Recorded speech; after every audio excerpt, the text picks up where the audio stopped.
Tekad untuk menciptakan negara Indonesia yang mengabdi pada kepentingan rakyat serta meletakkan nilai-nilai Pancasila dan Undang-Undang Dasar 1945 sebagai dasar pengambilan setiap keputusan. Pancasila adalah dasar negara yang ada di Indonesia. Kamu baca ini ya? Next.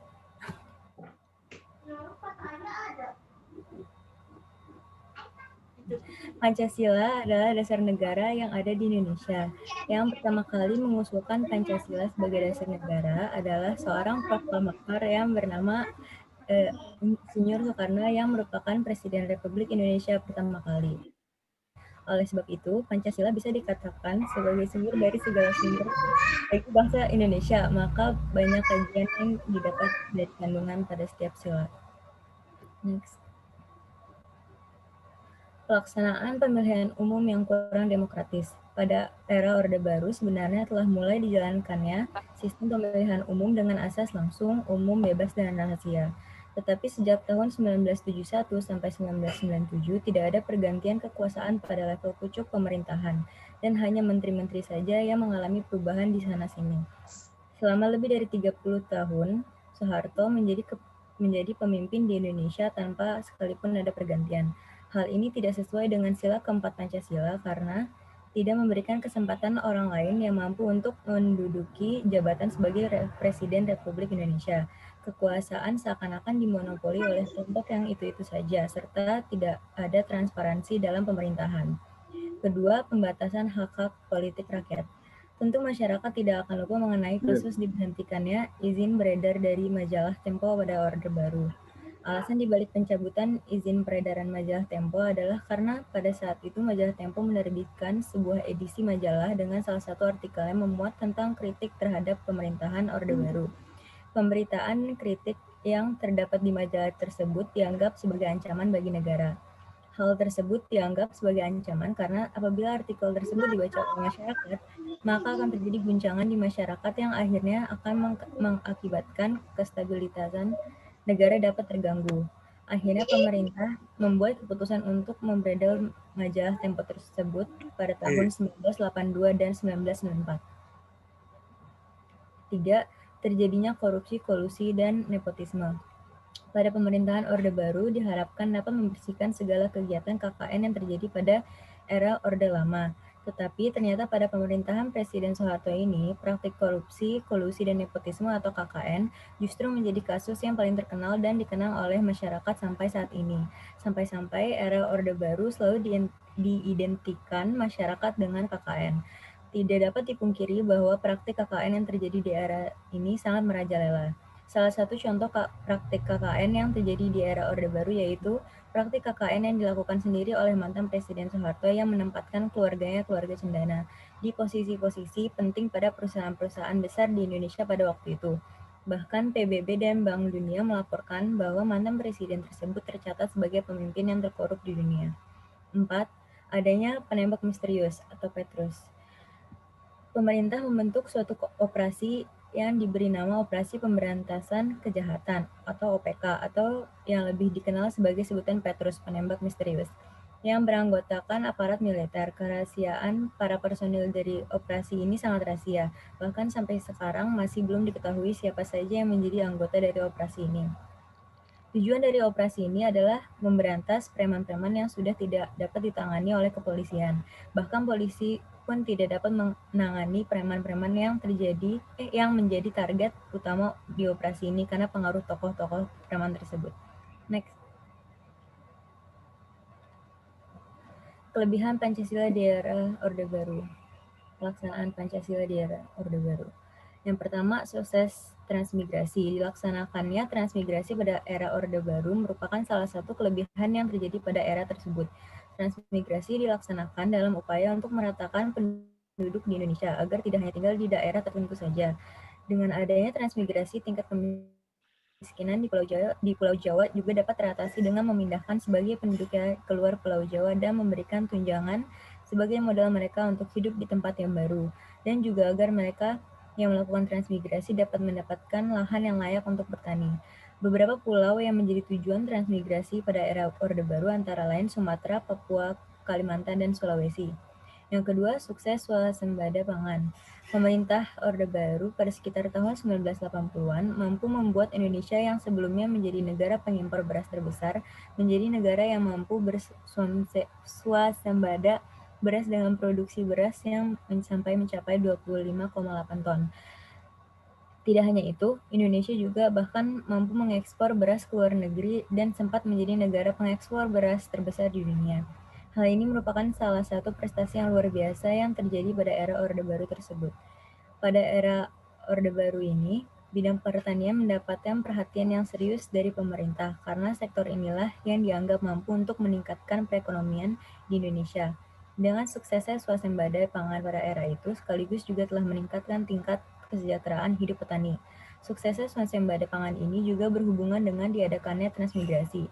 Program transmigrasi yang dilaksanakan pada era Orde Baru bertujuan untuk perluasan lahan-lahan yang berada di luar Pulau Jawa, supaya dapat digunakan untuk menanam padi sehingga produksi beras meningkat. Pancasila merupakan suatu ideologi dasar bagi negara Indonesia. Nama ini terdiri dari dua kata dari Sanskerta. Panca berarti 5 dan sila berarti prinsip atau asas. Pancasila merupakan pedoman dan rumusan kehidupan berbangsa dan bernegara bagi seluruh rakyat Indonesia. Pada masa Orde Baru tahun 1965 sampai 1998. Terlaksananya berdasarkan Supersemar dan TAP MPRS nomor 37 MPRS 1968. Periode ini merupakan demokrasi Pancasila, sebab semua bentuk penyelenggaraan negara berlangsung atas dasar nilai-nilai Pancasila. Pancasila pada era Orde Baru memiliki ciri-ciri umum sebagai berikut. Pertama, mengutamakan musyawarah mufakat. Kedua, mengutamakan kepentingan negara dan masyarakat. Tiga, tidak memaksakan kehendak kepada orang lain. Empat, selalu diliputi oleh semangat kekeluargaan. Lima, adanya rasa tanggung jawab dalam melaksanakan hasil keputusan musyawarah. Enam, dilakukan dengan akal sehat dan sesuai dengan hati nurani yang luhur. Tujuh, keputusan dapat dipertanggungjawabkan kepada Tuhan Yang Maha Esa berdasarkan nilai kebenaran dan keadilan.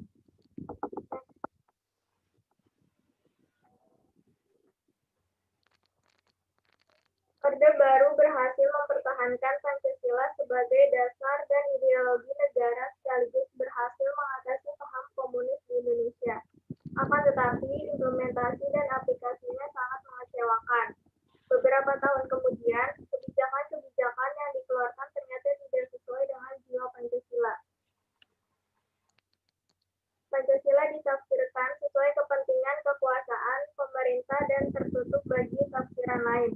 Demokratisasi akhirnya tidak berjalan dan pelanggaran HAM terjadi di mana-mana yang dilakukan oleh aparat pemerintah atau negara.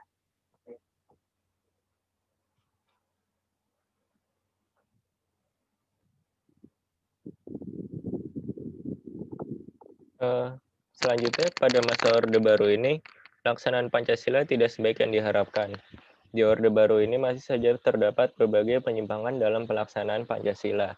Di antaranya adalah Presiden Soeharto menjabat selama 32 tahun, terjadi penafsiran sepihak terhadap Pancasila, adanya penindasan ideologis sehingga orang-orang yang mempunyai gagasan kreatif dan kritis menjadi takut.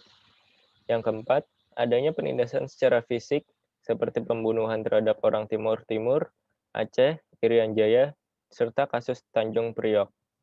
Kelima, perlakuan diskriminasi oleh negara juga dirasakan oleh masyarakat non-pribumi dan masyarakat golongan minoritas.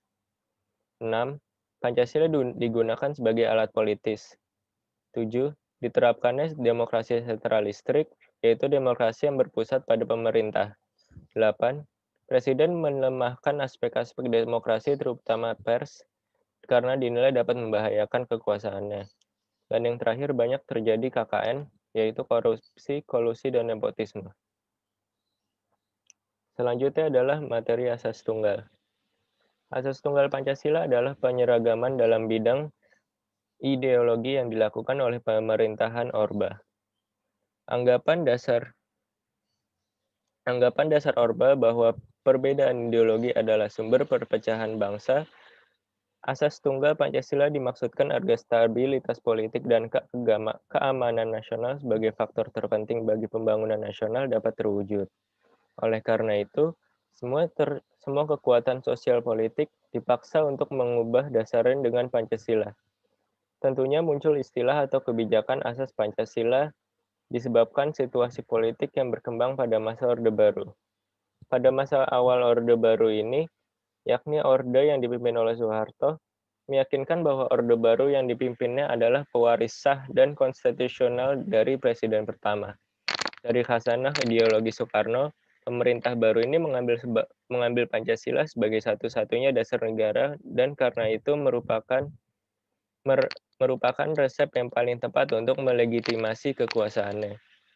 Penamaan Orde Baru dimaklumkan sebagai keinginan untuk memberikan pemahaman kepada masyarakat atas kemunculan keadaan baru yang lebih baik daripada keadaan lama. Reorientasi ekonomi, politik, dan hubungan internasional ditambah stabilitas nasional adalah langkah awal yang ditegakkan oleh Orde Baru. Selanjutnya adalah materi P4 dan ideologi Pancasila.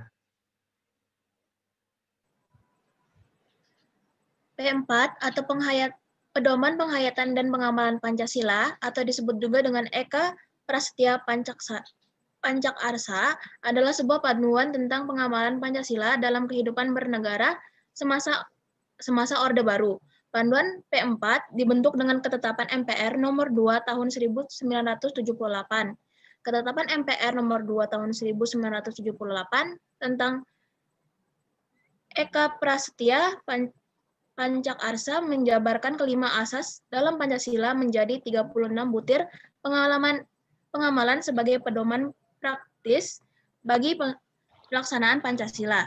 Saat ini, produk hukum ini tidak berlaku lagi karena ketetapan MPR nomor 2 tahun 1978 telah dicabut dengan ketetapan MPR nomor 18 tahun 1998 dan termasuk dalam kelompok ketetapan MPR yang sudah bersifat final atau selesai dilaksanakan menurut ketetapan MPR nomor 1 tahun 2003.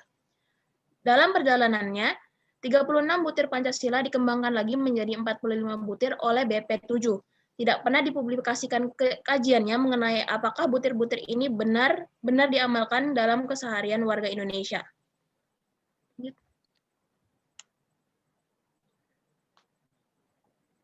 Kemudian doktrin ideologi Pancasila. Di Indonesia, ideologi memiliki kecenderungan untuk dikembangkan sebagai doktrin yang komprehensif. Dua hal bisa dilihat untuk memahami hal ini. Pertama, pada pemahaman tentang hubungan Pancasila dengan norma dan nilai, dan yang kedua adalah anggapan bahwa Pancasila dapat dikembangkan sebagai ilmu. Pandangan dominan yang dipercaya oleh pemerintah, terutama pemerintah Orde Baru, adalah bahwa Pancasila merupakan sumber norma dan nilai. Pancasila adalah sistem kepercayaan atau ideologi yang menentukan bagaimana sesuatu seharusnya. Tipe sistem ideologi dan sistem politik, dan karena itu struktur dominasi juga dikemukakan dan dari pemahaman ideologi Pancasila sebagai doktrin yang komprehensif ini. Pancasila dapat dikembangkan juga sebagai ilmu. Menurut Kunto Wijoyo, yang merupakan salah satu cendekiawan yang mempercayai anggapan ini, Pancasila sebagai ilmu adalah filsafat sosial, cara pandang negara terhadap gejala-gejala sosial, dan dari sifat sosial dapat diturunkan menjadi teori sosial yang juga memiliki metodologinya sendiri.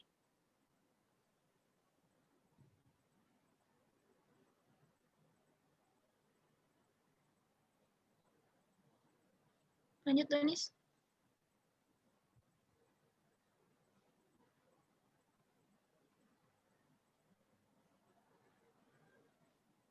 Ya, materi selanjutnya akan disampaikan oleh Ibrahim. Dipersilakan. Ya. Islam dan Pancasila di era Soeharto, khususnya umat Islam, reaksi yang terjadi sangat bervariasi dalam mensikapi gagasan asas tunggal ini. Tidak sedikit tokoh Islam yang menolak penunggalan asas tersebut. Bahkan, rezim Orba sengaja menempatkan Islam sebagai ancaman dengan dalih anti Pancasila. Sejumlah operasi intelijen dan militer dilakukan untuk memberangus kalangan Islam yang bersuara kritis. Terjadi berdarah seperti peristiwa kerusuhan lapangan Banteng di tahun 1982, Tanjung Priok 1984, Talang Sari di Lampung 1989, Haur Koneng di Majalengka 1993 adalah harga pemaksaan Pancasila sebagai asas tunggal dengan umat Islam sebagai tumbalnya.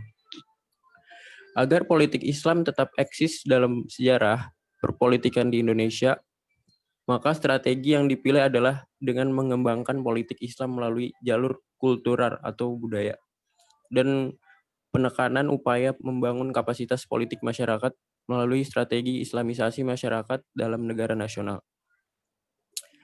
Yang pertama, peristiwa Tanjung Priok 1984. Sikap reaksioner kelompok Islam dalam respon asas tunggal Pancasila paling menyolok tergambar dalam peristiwa Tanjung Priok. Peristiwa ini diawali dengan serangkaian pidato dan khutbah yang menyerang berbagai kebijakan-kebijakan diskriminatif rezim Orde Baru, terutama tentang asas tunggal Pancasila. Sikap sebagian umat Islam tersebut ditanggapi dengan penindasan represif fisik oleh rezim Orde Baru, dan peristiwa berdarah pun terjadi. Peristiwa ini dikenal dengan peristiwa Tanjung Priok. Amir Biki, tokoh penting kelompok ini, beserta kelompok aktivis lainnya terbunuh di tangan pasukan Jenderal LB Murdani dan Tri Sutrisno yang pada waktu dituding bertanggung jawab atas insiden itu. Kalangan Islam berpendapat bahwa jumlah korban yang mati terbunuh akan jauh berkurang jika ABRI tidak menggunakan cara-cara keras dalam menangani kasus tersebut. Barangkali inilah peristiwa yang paling berdarah yang terjadi selama umat Islam berada di bawah rezim Orde Baru. Setelah peristiwa itu, banyak para ulama dan pemimpin Islam yang ditangkap militer. Yang kedua, PPP. Dengan berlakunya asas tunggal Pancasila, maka PPP sebagai satu-satunya partai yang berasaskan Islam harus menghapus asas Islam dan menggantinya dengan asas Pancasila. Ini berarti bahwa perjuangan dan perjalanan politik Islam Indonesia melalui jalur politik praktis mengalami kekalahan terbesar dalam lintasan sejarah politik Islam Indonesia. Ternyata berbagai kebijakan-kebijakan rezim Orde Baru terhadap politik Islam yang berakhir dengan pemberlakuan asas tunggal Pancasila tersebut memberikan implikasi yang sangat besar terhadap perjuangan politik Islam ke depan.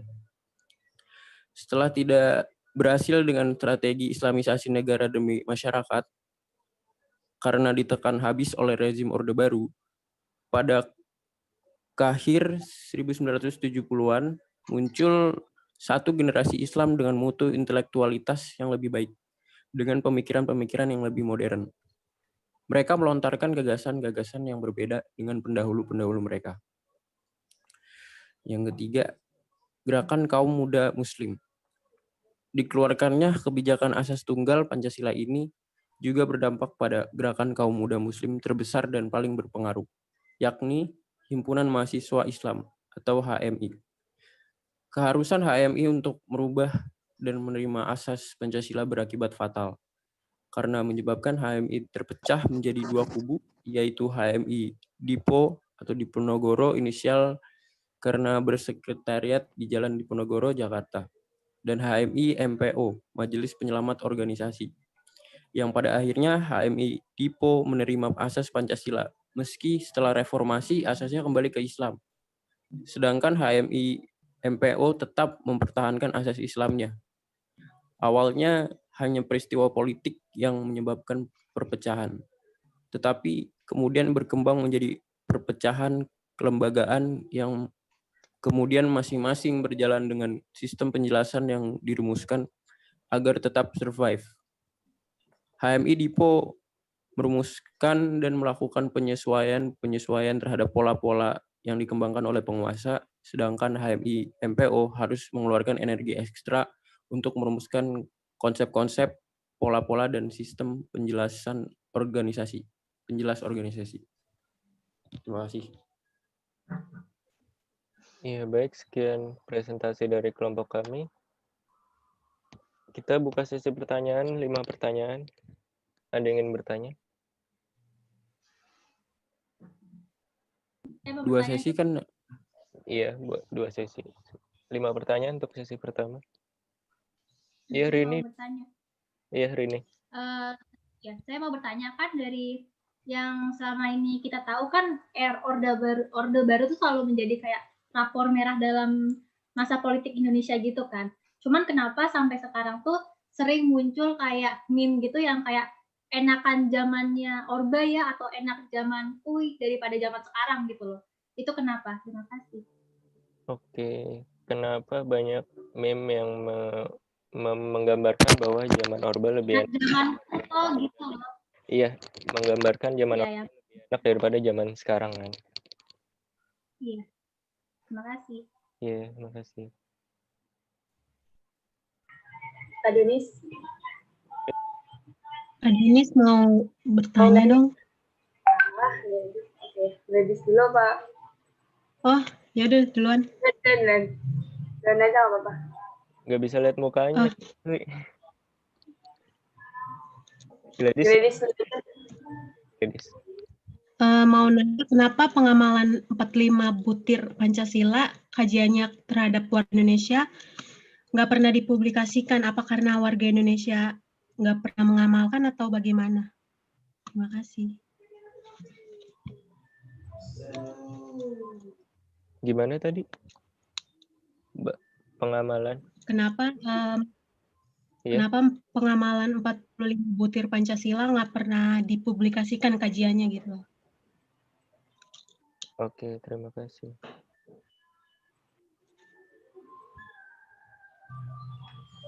Saya mau nanya dong. Aku dulu, Pak Bim. Iya. Maaf. Maaf, Bim. Satu. Yang cewek tadi siapa? Bim. Oh, Bim. Iya. Kenapa, Bim? Kan tadi katanya tuh Presiden Soeharto tuh kan pemimpin yang paling terkorup sedunia. Nah, pas beliau yang mimpin itu, Indonesia tuh ekonominya maju apa enggak? Kalau iya kenapa? Kalau enggak kenapa? Ekonomi di masa pemerintahan Soeharto ya? Ya. Oke, terima kasih. Tadi Fabian? Ya. Nah, era Soeharto ini kan adalah era pemerintahan Indonesia yang kontroversial, banyak teori konspirasi yang beredar. Nah, salah satunya ini bahwa PKI itu sebenarnya mainannya Soeharto, bahkan salah satu mantan presiden RI itu bilang begitu. Nah, sebenarnya teori konspirasi ini gimana sih awal beredarnya atau awal terciptanya itu gimana? Oke. Kenapa Soeharto dibilang dalang gitu ya? Iya. Oke, terima kasih.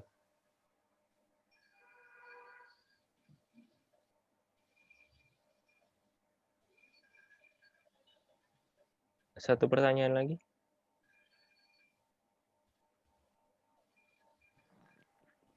Adis boleh bertanya, boleh? Itu udah mau bertanya. Iya, kenapa?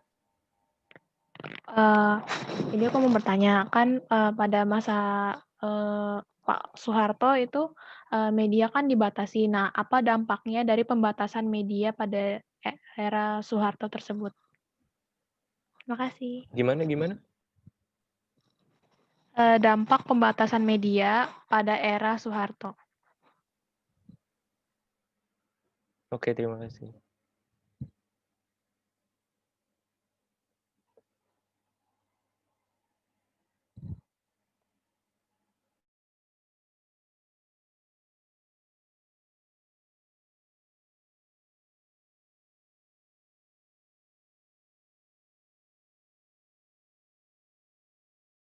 Oke, pertanyaan pertama tadi dari dari Rini.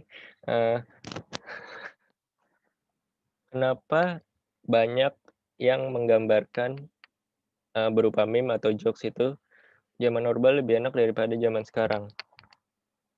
Itu karena dilihat dari segi pandang ekonominya. Kenapa? Karena zaman Orba dulu ekonomi itu berkembang pesat. Nah, itu berhubungan dengan pertanyaannya Bimbi tentang ekonomi di masa pemerintahan Soeharto. Mungkin selanjutnya bisa dijelaskan oleh Amalia Azhara.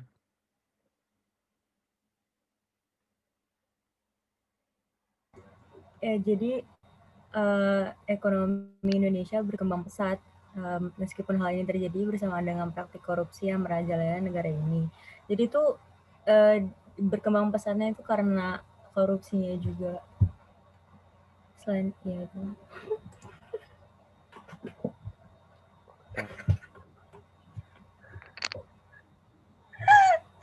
Maaf, tapi agak bingung tadi berkembang pesat tapi dia korupsi. Jadi gimana? Iya, itu maksudnya gimana? Tapi berkembang pesat ekonominya, tapi beliau korupsi. Iya, jadi gini loh, kan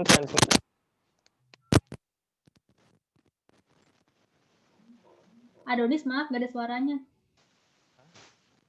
Adonis mic-nya error. Halo.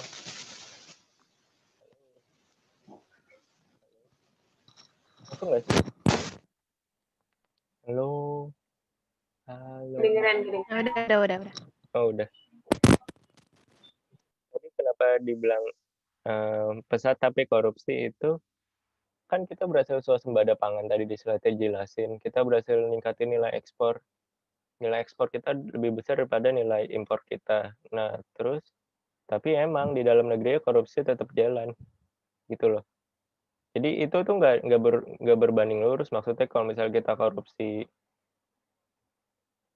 ekonomi jadi bagus, enggak gitu kira-kira. Ada yang ingin menambahkan? Berarti menurut kamu beneran enakan zaman itu dan dibalik zaman sekarang? Secara ekonomi ya. Secara politik dan kebebasan berpendapat enggak. Baik. Ya, terima kasih Adonis dan Amel. Oke, makasih Adonis sama Amel.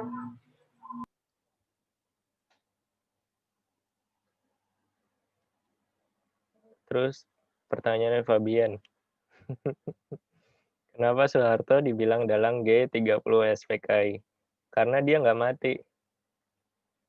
Udah. Sebenarnya itu sih, kalau misalnya kan jadi dia dibilang dalang itu karena dia kan itu salah satu jenderal TNI juga. Nah, tapi dia salah satu-satunya yang nggak mati. Itu kenapa jadi muncul konspirasi dia dalangnya. Ada yang ingin menambahkan? Biasanya panjang nih loh debat PKI. Mau nambahin. Iya, boleh. Boleh. Jadi, aduh mau ngomong apa ya? Pokoknya kenapa Soeharto dianggap dalang itu juga karena, motor berisik.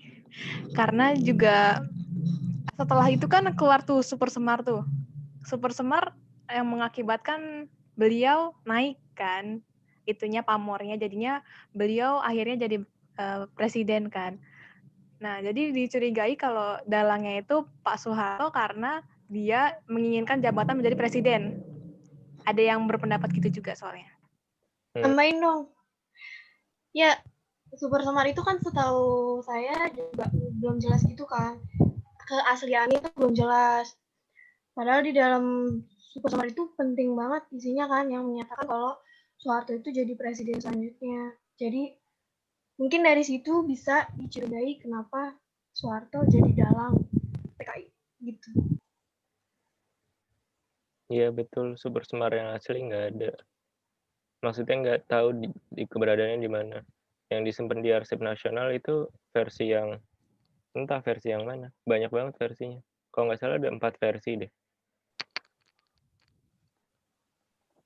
Terus Super Semar tuh ada yang bilang cuman omongannya Soekarno doang yang buat disampaikan. Jadi suratnya itu berupa perkataannya Soekarno. Jadi itu nggak ada wujudnya.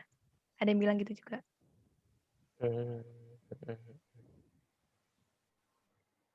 Tapi mengenai perkataan itu sesuai dengan isi Super Semar apa bagaimana? Kenapa? Putus tadi? yang tadi kan kata Adis sesuai dengan perkataan Soekarno, tapi tidak dituliskan, tidak dibuat sebagai kayak arsip gitu kan. Tapi apakah yang di Super Semar yang selama ini kita tahu itu berdasarkan dengan apa yang diucapkan Soekarno atau enggak? Adis tadi yang ngomong. Oh, siapa yang mau bilang? Adonis dulu apa? Ini Adis aja. Jadi berdasarkan buku yang dulu pernah aku baca, buku pelajaran, jadi setelah kerusuhan G30S itu, pokoknya yang memberantaskan Pak Soeharto ya sebagai jenderal kan. Setelah itu, karena itu pamornya, pamor itu apa ya?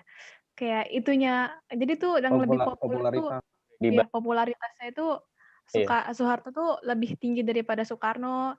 Jadinya tuh rakyat tuh ngerasa presidennya itu kayak Soekarno tuh kayak udah nggak ada apa-apanya sebagai presiden. Jadi kayak gimana ya, ibarat Soekarno presidennya tapi yang terkenalnya malah Soeharto. Jadi Pak Soekarno itu disuruh buat ngasih jabatannya ke Pak Soeharto.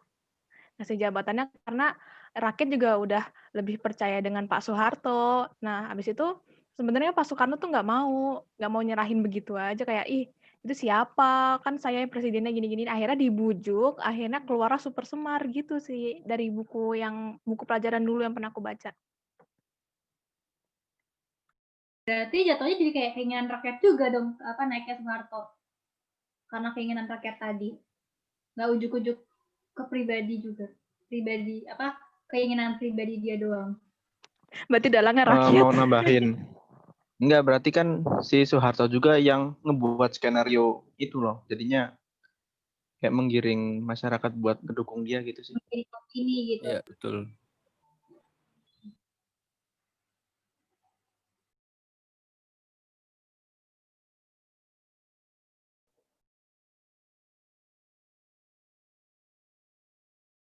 Adonis ke-mute.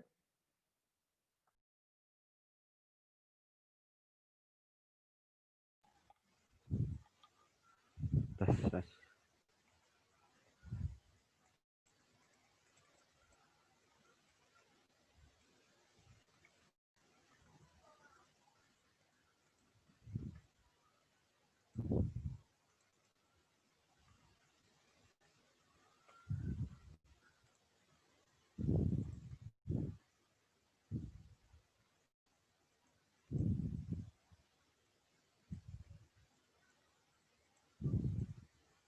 Mungkin bisa lanjut ke jawaban pertanyaan berikutnya, Adonis.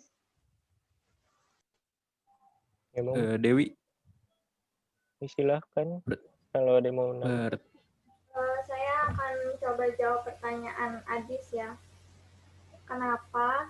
Apa dampak pembatasan media pada era Soeharto? Jadi pada era Soeharto itu kan pers itu dibungkam. Jadi pers itu nggak boleh mengkritik atau mempublikasikan mengenai pemerintahan pada saat itu. Jadi pers juga mendapat ancaman keras dari pemerintah. Terus banyak pers akhirnya khawatir keberadaannya terancam saat mereka tidak mengikuti sistem yang berlaku dari pemerintahan. Oleh karena itu, pers memilih jalan tengah. Cara inilah yang sering mendorong pers terpaksa harus bersikap mendua terhadap suatu masalah yang berkaitan dengan kekuasaan. Nah, di negara berkembang termasuk Indonesia, pers lebih suka mengutamakan konsep stabilitas politik nasional sebagai acuan untuk kelangsungan hidup pers itu sendiri. Jadi pada kesimpulannya, pers ini kan salah satu media penghubung komunikasi di era Orde Baru kan, tapi malah seakan-akan dijadikan alat pemerintah untuk mempertahankan kekuasaannya, sehingga pers tidak menjalankan fungsi yang sesungguhnya. Fungsi pers sesungguhnya kan pembangkit demokrasi dan sebagai pendukung dan pembela masyarakat. Kayak gitu, Adis. Apakah sudah jelas? Aku mau menanggapi dong, berarti pers itu pas zaman itu nggak ada yang mengkritik pemerintah? Nggak ada. Maaf, penambahan. Bukannya nggak ada, tapi sekalinya ada itu bisa dihentikan. Kalaupun ada, bakal ada sanksinya gitu loh dari pemerintah. yang saya Mereka tahu ya. jalan gitu. Jadi Iya. kalau itu sila kelima nggak berlaku dong. Makanya. Makanya itu yang dituntut oleh masyarakat kan pada saat itu.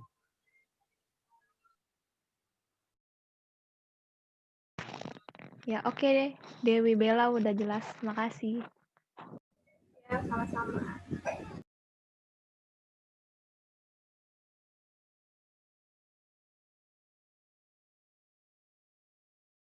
Lalu terakhir pertanyaan dari Gladys,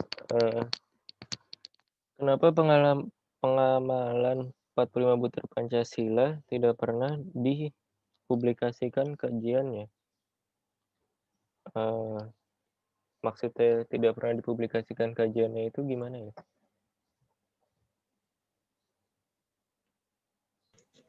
Yang nggak pernah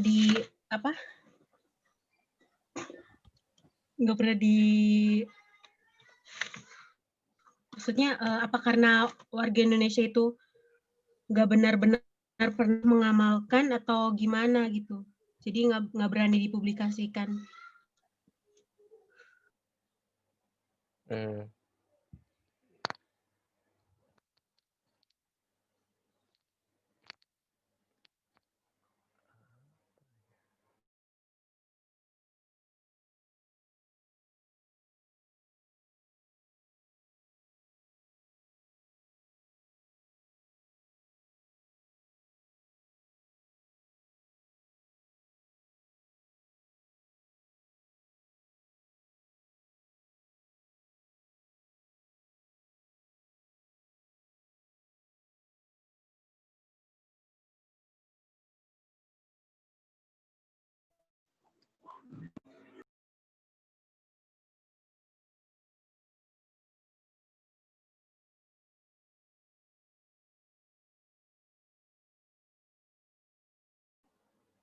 Ya, jadi gini, di masa pemerintahannya Orde Baru Soeharto itu awalnya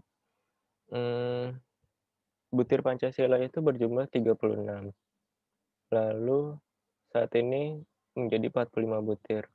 Kenapa dulu kita fokus ke dulu yang pemerintahannya Orde Baru tidak pernah digamblangkan atau ini kan ya ke kehidupan sehari-hari ya karena itu tadi.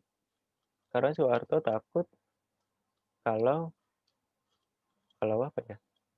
Terutama sila kelimanya tadi tentang kebebasan berpendapat dan sila keempat.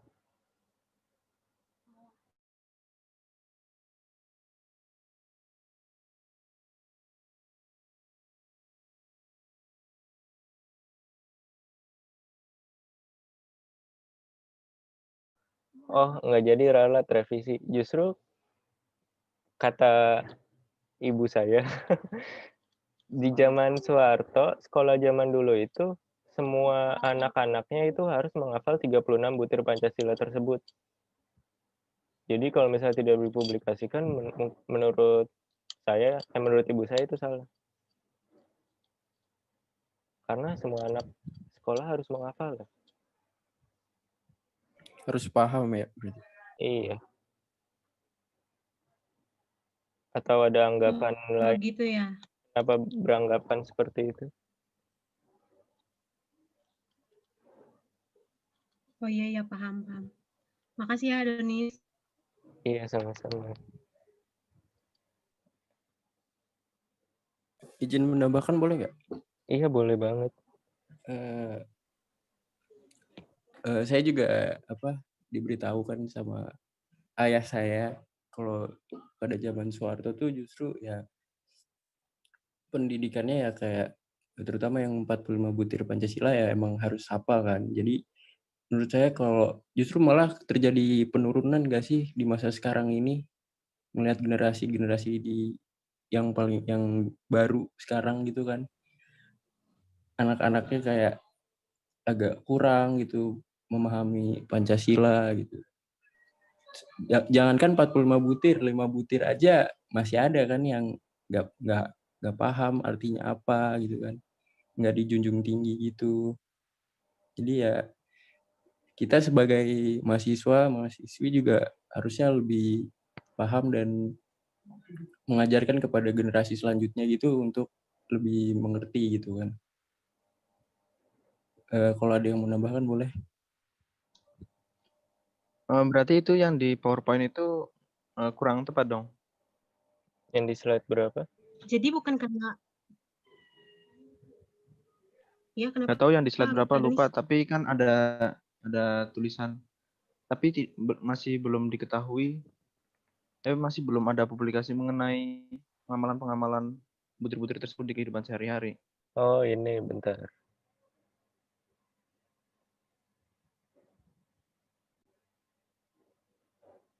Oke lah, Mas.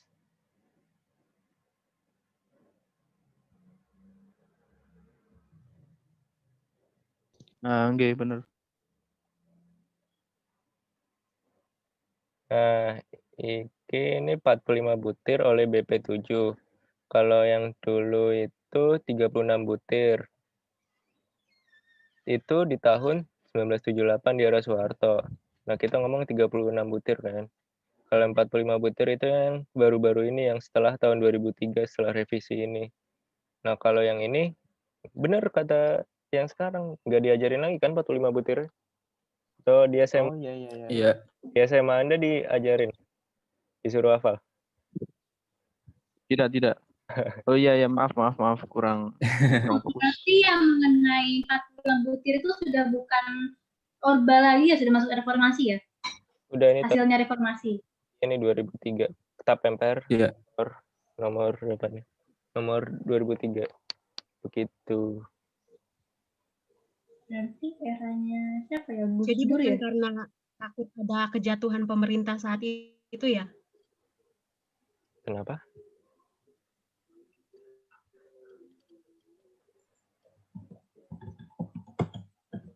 Oke, baik. Ada yang ditanyakan lagi? 2003 Gus Dur. Iya, 2003 Gus Dur. Bukannya Megawati. Gus Dur yang share tahun berapa sih? Kan 99 Pak Habibie sampai 2000. Iya. Terus Pak Habibie Gus Dur bukan cuma setahunan setengah juga ya? Gus Dur tahun... Nggak nyampe kelar dia. Enggak. Jadi kan ada yang kayak banyak yang minta beliau buat turun presiden gitu. Hingga 2001, berarti itu Megawati. Oh. Ralat ya, Megawati. Iya. Oh ya udah Megawati. Ya, gitu. Ada yang ditanyakan lagi? Gus Dur dari tahun 1999. Ya, betul. Oh, Pak Habibie cuman 1 tahun kurang doang ya? Iya. 98 oke. Kita mau lanjut sesi kedua atau langsung kelompok 7 nih? Waktunya tinggal bentar lagi soalnya. Gimana Zidan? Kelompok lanjut. Balik. Zidan. Matiin recordnya dulu dah. Selanjutnya ada pertanyaan dari Fatimah Az-Zahra. Maaf nggak bisa unmute lagi, kurang kondusif. Tadi kan dalam asas tunggal partai yang menggunakan asas agama tidak diperbolehkan. Nah, dalam PPT di 6 November 1982, 5 organisasi mempertahankan asas keagamaannya. Untuk lanjutannya, apakah politik yang berasas akan agama tetap ditegakkan atau dibubarkan? Kita ambil contoh tadi yang di HMI. HMI itu kan organisasi yang bergerak di asas agama. Tapi ujung-ujungnya dia kepecah jadi dua, jadi apa tadi tuh? Pokoknya kepecah jadi dua, yang satu ngikutin asas agama, yang satu ngikutin asas tunggal Pancasila kan. Nah, habis itu mereka gabung lagi kan, ujung-ujungnya jadi asas agama lagi.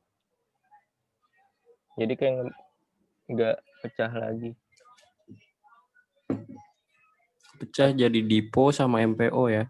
Iya, habis itu gabung lagi. Itu gabung lagi. Ada yang ingin Oh,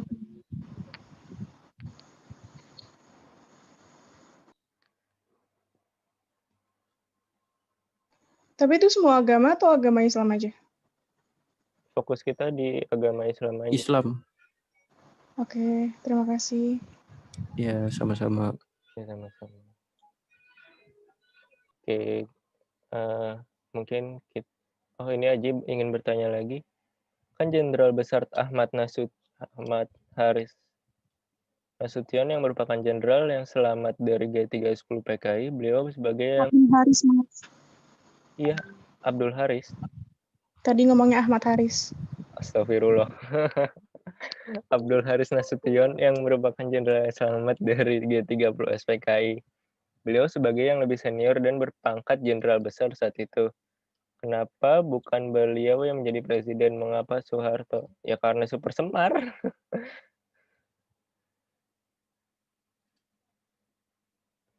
Terjawab Aji.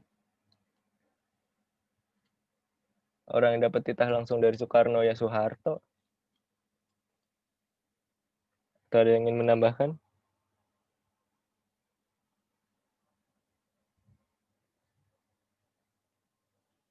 Ya udah kita tutup aja, kita langsung lanjut ke kelompok 7 atau gimana nih? Sekian. Waktunya tinggal 10 menit lagi. Ya Kalau udah. ke kelompok 7 kurang. Ya udah. Habis ini aja, itu minggu depan aja. Kayak kasihan itu 10 menit presentasi gimana? Ya udah kita buka. Ya, minggu depan aja. Tutup aja sekarang. Bukan. Buka pertanyaan aja lah, yang belum ada namanya dicatat Tamar ini langsung aja nanya, yuk. Ini baru 3 yang ini, tapi kalau yang nanya sama kamu kan kamu yang jawab, cuman kalau yang diskusi aku tulis. Jadi kayak nambah-nambahin gitu loh. Iya udah diskusi. Baru ada 3 nama yang nambahin. Ya udah sekarang kita tutup aja terus diskusi. Oke. Iya, diskusi. Kelompok kami. Iya. Ya mohon maaf. Terima kasih. Terima kasih.